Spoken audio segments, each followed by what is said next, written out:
Hay gentes como cierto criptonazi en México que dicen que vamos rumbo a la desdolarización y que Estados Unidos perderá fuerza, pues muchos como Lula apoyarán el uso de yuanes o rublos. ¿Hay algo de cierto?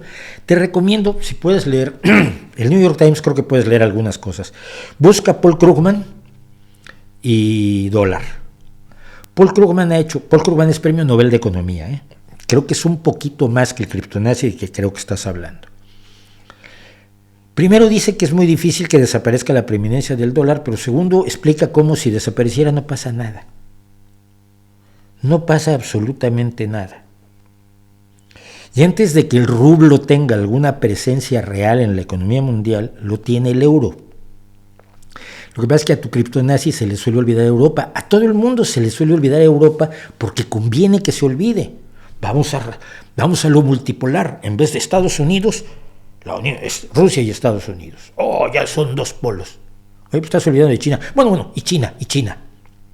China económicamente es una potencia. Rusia no, Rusia es un vendedor de materias primas.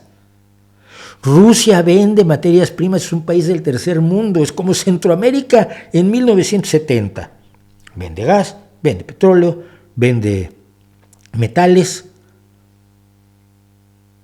No vende tecnología, no vende servicios, no vende productos de alto know-how. Es un país del tercer mundo, sin base tecnológica alguna. Me acuerdo, lo vimos en la tele rusa cuando el tipo aquel decía, bueno, pues que ahora tendremos que pensar de dónde vamos a sacar nuestros teléfonos, porque no hacen teléfonos móviles. Porque se hacen en Europa, se hacen en Japón, se hacen en Estados Unidos, se hacen en China, pero no en Rusia. Ese amor por Rusia que tienen los antiguos comunistas que siguen creyendo que es la Unión Soviética, a mí me desopila de la risa.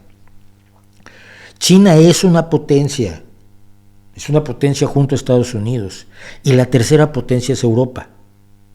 No hay un mundo unipolar. Estados Unidos no manda lo que le da la gana, esa es una creencia conveniente para cierta ideología.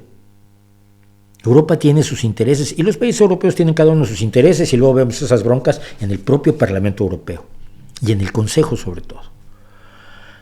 Pero Europa es una potencia con la segunda moneda más fuerte del mundo, que es el euro. Ya vivimos un mundo multipolar, pero eso no conviene contarlo. Mejor cuentas que este mundo lo domina todo Estados Unidos, todo lo que hace.